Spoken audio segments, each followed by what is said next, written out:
Masih di channel Ani Suryani pada playlist Accounting for Pension and Post Retirement Benefit. Di video kali ini kita bahas lagi satu contoh komprehensif tentang Accounting for Pension dan Post Retirement Benefit. Langsung saja kita masuk ke contohnya. Ada perusahaan namanya PT Faris RM yang dia memiliki program pasca kerja imbalan pasti bagi karyawannya. Pada tahun 2020 posisinya adalah sebagai berikut. Ada NKKIP atau Present Value dari Defined Benefit Obligation 500.000. Kemudian ada nilai wajar aset program atau plan aset awal tahun senilai 500.000. Selain itu ada juga current service cost senilai 15.000. Maka perlu diingat bahwa current service cost ini berpengaruh ke expense dan juga berpengaruh ke defined benefit obligation. Jadi dia akan menambah expense, dia akan menambah DBO. Ada discount rate sebesar 10%. Discount rate ini akan mempengaruhi interest expense dan juga interest revenue. Interest expense dari mana? Interest expense dari DBO. Sedangkan interest revenue dari mana? Interest revenue dari plan aset pada awal tahun. Selain itu perusahaan juga membayar annual funding contribution sebesar 12.000. Iuran ini akan berpengaruh kemana? Iuran ini dia akan menambah plan aset dan juga mengurangi uang kas. Dana pensiun membayarkan benefit ke pegawai yang sudah pensiun senilai 8.000, maka ini akan mengurangi plan aset juga mengurangi defined benefit obligation. Nah, kemudian yang menjadi permasalahan adalah bahwa ada saldo akhir dari NKKIP 565, saldo akhir dari NWAP adalah 688.500. Dua hal ini merupakan remeasurement yang harus kita cek apakah akan mengakibatkan adanya asset loss atau gain dan liability loss ataukah liability gain yang ditandingkan dengan OCI. Oke, mari kita bahas satu persatu. Untuk memudahkan pekerjaan, buat worksheetnya. Worksheet itu modelnya seperti ini. Jadi tanggal 1 Januari ini adalah langkah yang paling mudah. Apa langkah yang paling mudah? Masukkan saldo awal baik defined benefit obligation maupun plan aset. Nilainya sama-sama 500.000. Kemudian yang kedua yang juga mudah, masukkan current service cost. Current service cost-nya adalah 15.000. Dia akan menambah expense, dia akan menambah defined benefit obligation. Interest expense adalah sebesar 50.000. Didapat dari manakah? Interest expense ini adalah discount rate dikalikan dengan defined benefit obligation. Interest revenue juga demikian. Interest revenue ini akan mengurangi expense sebesar 50.000.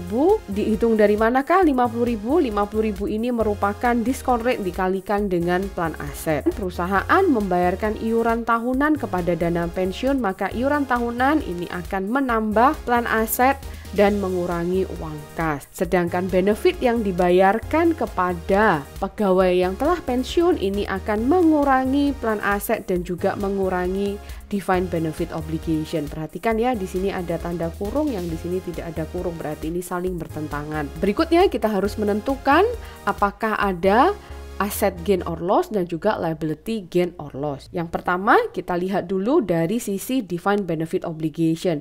Yang muncul adalah liability loss sebesar 8.000. Bagaimanakah perhitungannya? Kok bisa muncul 8.000? Mari kita lihat. Dari perhitungan defined benefit obligation, saldo awal itu adalah 500.000. Ada current service cost senilai 50.000. Ada interest expense senilai 15.000. Maka totalnya adalah 565.000. Selain itu, ada benefit yang dibayarkan ke karyawan senilai 8.000, maka saldo akhir defined benefit obligation tanpa adanya penilaian kembali dari aktuaris itu adalah sebesar 557.000. Tetapi DBO berdasarkan catatan dari aktuaris itu nilainya adalah 565.000. Kita mencatat sebesar 557, tetapi utang kita itu 565.000. Maka selisih ini yang disebut sebagai liability loss, karena ternyata kita masih harus membayar lebih banyak. Berapakah liability loss-nya? Liability loss-nya adalah sebesar 8.000. Berikutnya kita hitung tentang asset gain. Kok bisa ketemu gain? Mari kita perhatikan satu persatu. Apa saja yang berpengaruh ke plan aset? Pertama, kita punya saldo awal sebesar 500.000. Kemudian ada discount rate 10% yang mengakibatkan adanya interest revenue sebesar 50.000. Perusahaan membayar adanya iuran tahunan sebesar 12.000, ini juga akan menambah plan aset, maka nilainya adalah 562.000. Selain itu, benefit yang dibayarkan ke karyawan ini akan mengurangi plan aset sebesar 8.000. Dengan demikian, maka saldo akhir plan aset yang diharapkan adalah 554.000. Akan tetapi, plan aset menurut aktuaris itu berbeda angkanya. Aktuaris menyatakan bahwa plan aset itu nilainya adalah 688.500. Dari sini ada perbedaan. Kita menganggap aset kita hanya 554.000, tetapi aktuaris mengatakan ini adalah 688.500, maka ada selisih sebesar 134.500. Ini yang merupakan asset gain. Maka pada tanggal 31 Desember bagaimanakah posisinya? Ada annual pension expense 15.000, cash 12.000, OCI 126.500. Kenapa dia negatif? Negatif di sini dia berarti ini adalah kredit. Kenapa kok kredit? Karena lebih besar gain daripada loss. Saldo akhir defined benefit obligation dan juga plan aset ini yang sesuai dengan perkiraan dari aktuaris. Yang kurang di sini adalah nilai pension asset atau pension liability. Kita lihat bahwa nilai dari aset lebih tinggi daripada nilai liability.